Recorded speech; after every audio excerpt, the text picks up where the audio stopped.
La veuve d'Alexeï Navalny, enlacée par Joe Biden.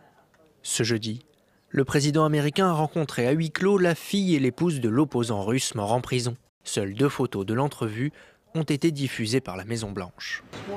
J'ai eu l'honneur de rencontrer l'épouse et la fille d'Alexeï Navalny. C'est un homme d'un courage incroyable et c'est extraordinaire de voir comment sa femme et sa fille reproduisent cela. Nous annoncerons demain les sanctions contre Poutine, qui est responsable de sa mort.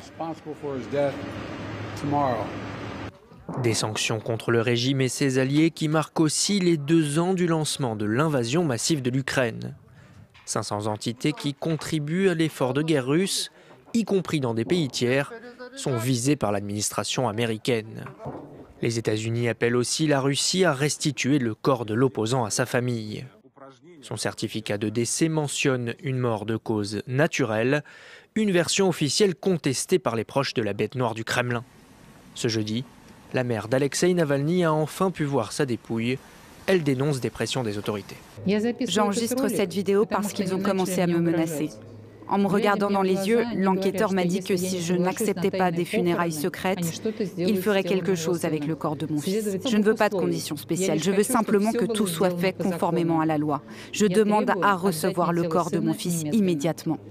Car avant d'être condamné à 19 ans de prison pour extrémisme et envoyé en colonie pénitentiaire, l'opposant avait survécu à une tentative d'empoisonnement à l'été 2020. Vladimir Poutine n'a pas officiellement réagi à la mort de son principal adversaire. Son ministre des Affaires étrangères a lui qualifié d'hystérique la réaction des pays occidentaux.